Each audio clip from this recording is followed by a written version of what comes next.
Well, new here at 5:30, exploring the African-American influence on Kentucky music. This Sunday, the Louisville Folk School and Kentucky Performing Arts are launching a new series. It left me thinking, if it weren't for the Kentucky Derby, maybe Louisville, instead of Nashville, would have been called the Music City.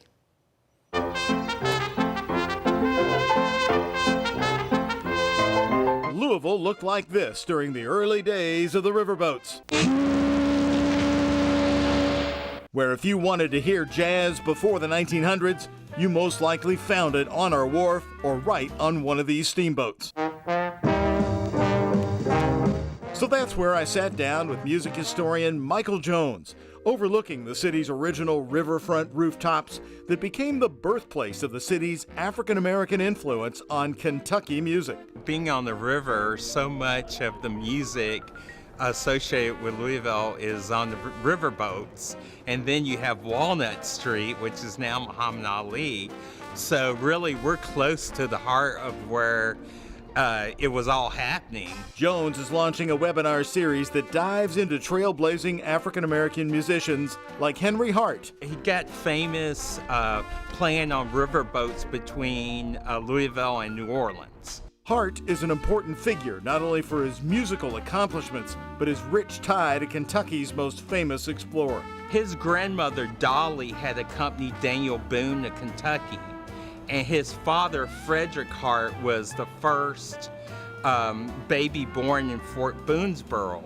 The Frankfurt-born Hart would create songs that ended up in the Library of Congress and led to financial success. The fiddle and the banjo would have been the instruments that black artists played in the 19th century. And then there was Louisville's twisted history with the Civil War.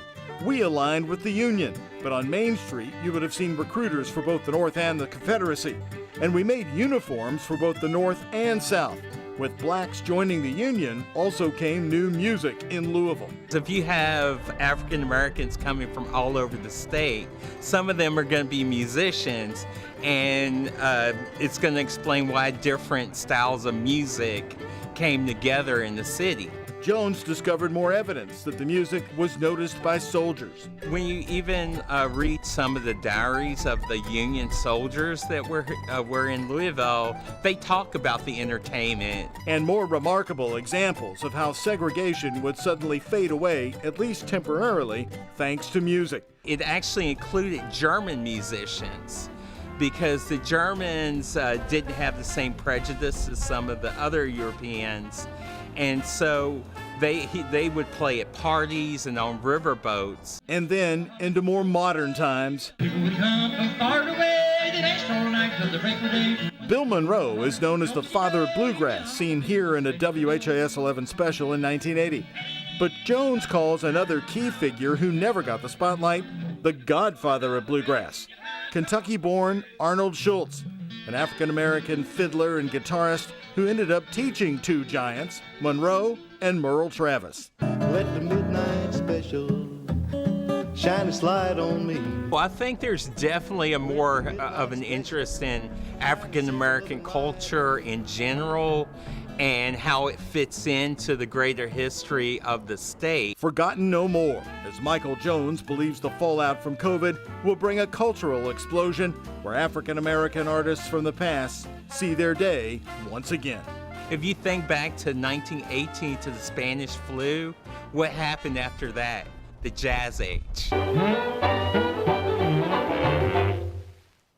So, about this great project which kicks off this weekend, Michael Jones has pulled together a great team of collaborators who fill in the blanks about these major historical figures. The 3-week series will start with Henry Hart, the music along the riverways, and it begins this Sunday, April 11th at 4 o'clock in the afternoon live.